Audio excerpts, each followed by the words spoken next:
Pretzels. Rob Slim Show. You always get into my booth. Ooh, you're getting very professional. Yeah, we're All not. right. Well, I only have like my mic in my booth or a crappy USB mic, and I'd rather use this one because I feel at home in this thing. Nice. You have like a booth in your house? Yes. Yeah, it's across the way from my studio, so it's a total of 5 feet from where I record on my computer. Wow. Cool, man.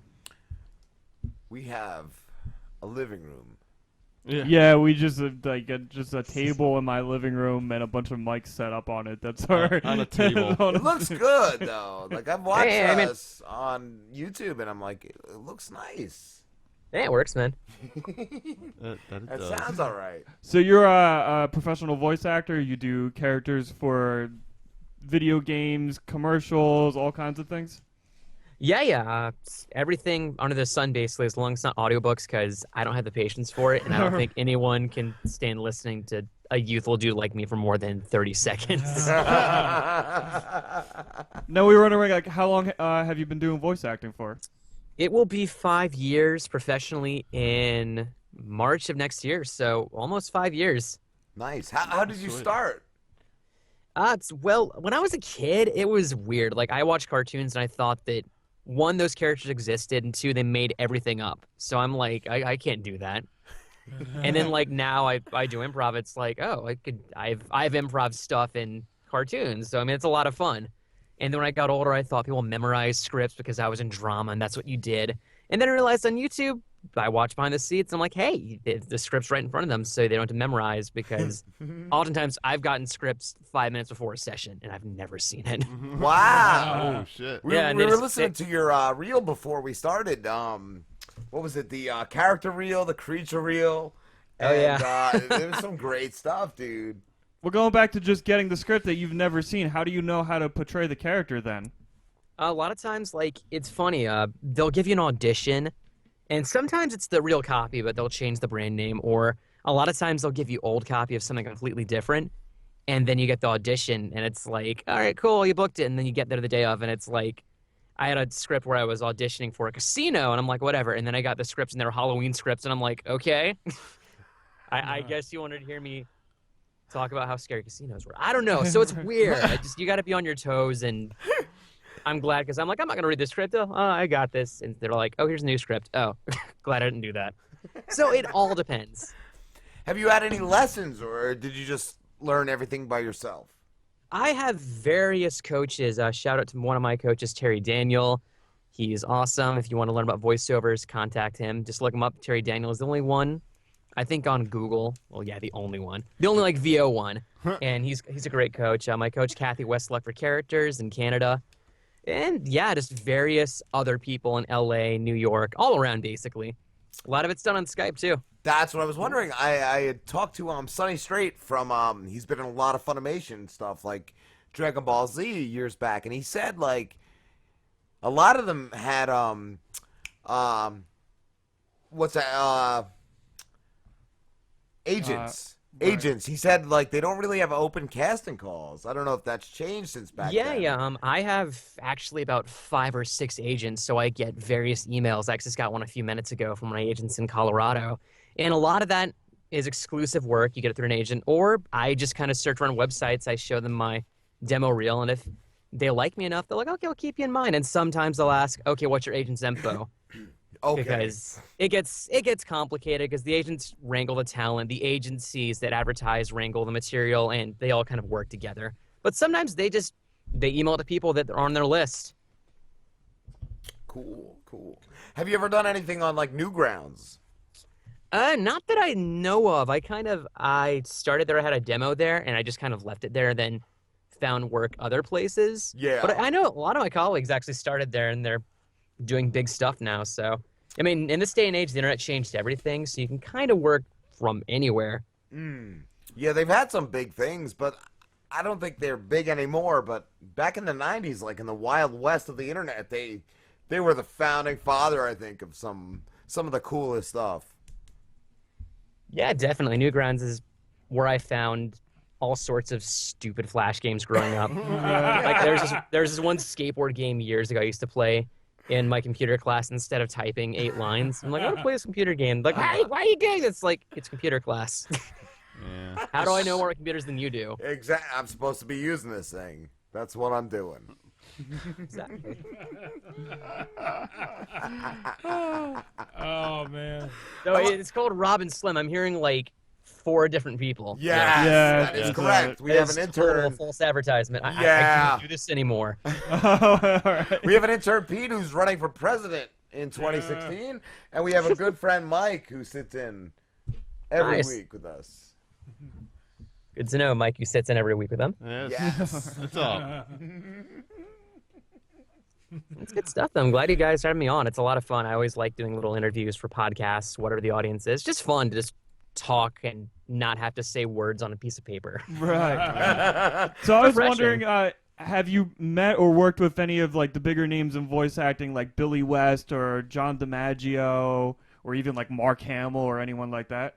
Not yet. I mean, they all are based out of LA. I'm out of Tampa, Florida right now, but Okay. I'm moving to LA in about 2 years, and let's think. There's a few of them that do workshops and stuff from this guy I know, and eventually I hope to be in the booth with them. I mean, it's going to be hard to contain my fanboyism. It's like, Right. I grew up listening to you, Billy West. So, I mean, it's weird, but they've told stories of that too. Like, I think it was John DiMaggio was saying how he's in the booth of Frank Welker, and he's like, I still can't handle it.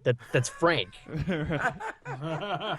So I'm like, that's refreshing. Everyone gets fanboyed. Yeah, I think so, man. I don't think it matters who you are. Exactly. Now, do you ever check out the stuff that you've done, or is it like once you do a job, you're done with it and that's it? Sometimes I'll search YouTube and be like, is this out yet? No, it's not. Or the producer will email me when it's done. Go, oh, here's the spot. It airs now. Or sometimes they'll change the character's name. If it's for a video game, a lot of times that happens. Right. And then I'll find it, and someone's like, oh, you did this. I was like, yeah, it's me. Cool. It's on YouTube. Nice. It happens a lot with characters, especially if you don't say your name in a video game. You just don't know. There's games where I've been like NPC 1, Soldier 2, and I don't even know what the title of the game is. I just did the Soldier. Right. I just want to know what everyone's favorite cartoon growing up was. Like everyone here, including the guest. Favorite cartoon growing up? Yes. Oh. We'll let the guests go first. Yes. Let's The hear guest it. go first. Dude, Yes. that is, I always tell people I was raised by a wild pack of televisions growing up because I was the 3rd child. So my parents were like, hey, you got this. Here's a VCR and a TV. I just don't do drugs. Yeah. And so I just, because Cartoon Network premiered in, I think, 92. Yeah. Okay. And I was 4. That's the earliest memory is like Cartoon Network. Yeah. Yeah. So I just binged everything, like classic Tex Yes. Avery cartoons, classic Looney Yes. Tunes, Oh yeah, that was back in the day. old man. Hanna-Barbera cartoons. But I don't know. I think probably the weirder cartoons in the 90s, like Rocko's Modern Life and Yes. Ren and Stimpy, Amazing. Rocco really messed me up. man. Because there's an episode of Rocko's Modern Life, Wacky Deli, that just they make their own cartoon, and it's the most messed up thing Oh my ever. god. Oh. I remember that Yeah. episode specifically. What That about- was fantastic. What about the one with the nudist and she's all like, "Oh Ed, shut up and take off your trousers. We're gonna boogie till the sun comes up." He's like, I never saw that. yeah, Oh, Any of it. Rocco's You've was never good, seen man. Rocco's You Modern gotta- Life? Dude, you would Oh. love like- that. you would fucking like tropical, Rocco's. tropical plumber. Oh god, Rocco's was Funny great. fact about Rocko's Modern Life, Charlie Adler voiced not only Ed Big Head, but Bev Big Head as well. Yeah. So both of them. Bev Big Head. They Hello, were like Bev. Ed, that was the same person. Just It's running like through the the best lines. part of the show. My kids like the show Clarence, and it pisses me off. It's so bad. I can't take Clarence. Oh my god.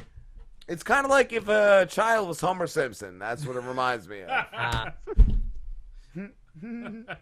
What was your favorite, Pete? Well, I'm not gonna say Rocco because he already said Rocco, but Batman the Animated Series. That was like one of my it's I classic. remember rushing home from school just to watch that. Yeah. that was one of my earliest memories too. Is Batman. Remember my parents were building a new part of the house, and I would just hang out with this half broken wall watching Batman listen to construction on TV as loud as I could have it.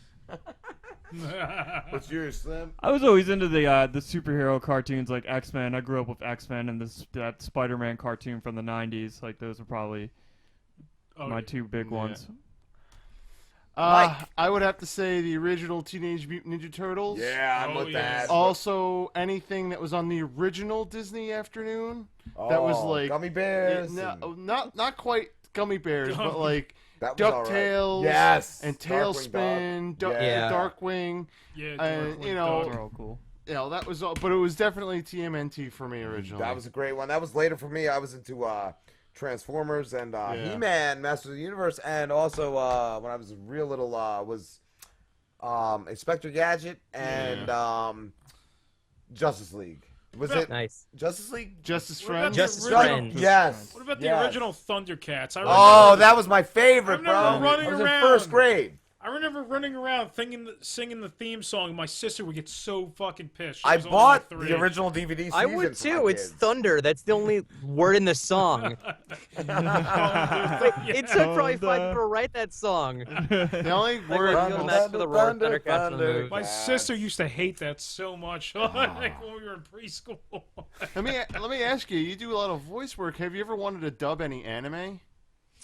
A lot of that's done out of Texas, New York, and LA. I mean, it's on there. Yeah. But it's one of those things Yeah. like I like anime, but I don't know. I would if I was offered, but I'm not going to pursue it Yeah, it's- actively because there's so much other stuff that I want to do. Mhm. Because anime doesn't pay the best, and it's okay, but there's other things I'd rather do with my time. Yeah, I And gotcha. I think you just gotta get lucky too, because not everyone hits. Yeah. Like you just gotta Well, get that because one. anime is very oversaturated with people that just want to do it because they're fans. Yeah. So every Yeah. time there's an audition, like half people that get in are just fans that are just like, I like this, I want to do it. The actors are, it's like you gotta wait a few years. It's like I heard Funimation has a waiting list of 2 years for people in town to audition. Wow, that's what Sonny worked for, dude. I heard it's real Yeah, tough. it's they do a limited 50 people casting call, and then they've got like 100 characters to fill. Wow. Have you ever considered working in radio?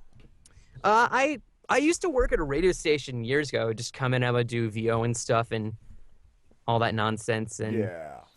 but I got kind of let go software. It's like you're gonna come in once a week and do stuff. Then it was every other week. Then it was once a month. And I'm like, okay, I probably need to start picking up my freelance so that I can not worry about this. So this year's 100% freelance, no radio gigs, and it's been going well. Nice. So now mainly I just do radio commercials instead of, actually being the guy that has like a block of 5 hours to cover. Yeah. So now, when we asked you about the anime thing, you said there were other things that you really want to do. What are some of those other things that you're really trying to do? Mainly my main ones I do are I love commercial, video game, animation, narration for stuff. I just did a college acceptance video for Eckerd College here in Florida. But promos for television and stuff where it's like, next on Fox. That stuff is really competitive, really fast, but a lot of fun. So I'm coaching for that, and I'm getting a reel made for next year. Cool, man. Nice. I love the Marvel Superhero Assemble commercial. Oh yeah, you that did. was another one I got where the audition said just superhero script. That's all it said. And Wow. I got it in April, and I'm like, okay, superheroes, Avengers is coming out. That's Avengers, that's Marvel. I'm just gonna say Avengers fans in the audition. And then when I got the gig, they're like, you knew what it was? I was like, yeah, because I've been waiting for this movie for 3 years. So that was fun when that was played in like some select theaters before credits and all that stuff. It was a lot of fun. Nice. That's cool. Did you like Age of Ultron? Oh yeah, it was great.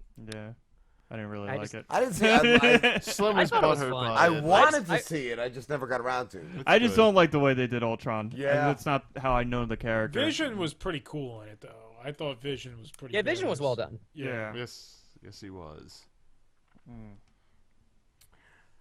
Everybody goes quiet after I bring up Avengers. I'm like, oh, Way I like to Age of derail Ultron. it, Slim. I mean, seriously.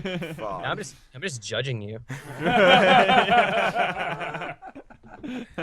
Language. Could you do some voices for us, Scott?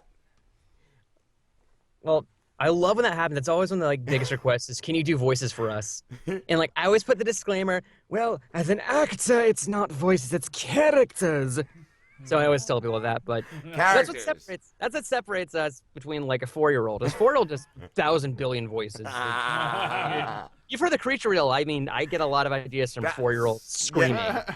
I could send you my kids for the summer, bro. They drive me crazy. I'm good. I'm good. But yeah, characters. I mean, like, let me just think. Let me pull it on my head. There's this old one here. His name is the Crypt Keeper. He's a very odd fellow because he doesn't wear pants. It's one of those things. Like, I made that character by messing with my girlfriend once, and I just kept messing with her, and it's like, Today is Pantsless Sunday. and I just mess with her, and so I'm just like, hey, look at this weird character I'm making up, and so I put up my animation demo, and that's the guy like, Oh, they're my pants. it's just stuff you make and have fun with a lot of times. You don't know when you'll need it. And I don't know, I get hired to play a lot of like younger characters, you know. These are like teens and stuff. I mean, dude, mom, I don't have to go to the store. I don't want to. Kelly's coming over. It's like, it's stuff like that. A lot of stuff I do. That's great. It's like whenever you're on that teen, it's like I want to be a little whiny. So I wasn't a whiny teen, was I? No, none of us were. Yeah, but a lot of that, a lot of usually cocky heroes and weird creatures. If you heard, I do a lot of those weird things because I just used to mess around with my voice and would scare friends and interrupt tests when it was quiet. But some of my favorite things to do is I'd finish the test and I would just do this. Everyone just look around because like you can't really tell where the sound's coming from. Like, where's it coming from? It's kind of like the Predator. Yeah. Yeah. I've been practicing since I was like, I saw the movie when I was like 7. Or some like, I'm 7, like, yeah, predators exist. I'm going to make a predator sound. Maybe one will find me one day and be best friends. I was that messed up as a kid. A friend, a predator. Yeah, high five a predator. That sounds wrong. Come and kill Yeah. me. Do it now. Kill me. I'm here. The best part about that movie is the fact everyone else gets shot with the laser. They completely explode, Yeah, right? and Arnold catches Fucking him in the Arnold arm. gets shot. All it does is just shoots him like 20 feet. Oh. In the air. Hey, it broke his gun. Yeah. Damn gun. He didn't need it anyway. Hell no. Scott, we have to wrap this up, dude, but where can everybody find you? Okay, you can find me on Twitter at ScottSmithVA. On Facebook, it's Scott Lambright Smith, voiceover talent. I think actor. I forget. It's just Scott Smith voice. You'll find it. Scott Lambright Smith voiceover. On there, my website, scottsmithvoiceover.com. And just search my name, Scott Lambright Smith. You'll find me. I'm like on 4 pages of Google. Nice. Thank you so much for talking to us, dude. No problem, guys. No problem. Have a good one. Take care, Scott. You Go on, dude. Take care, dudes. See ya. That's a wrap.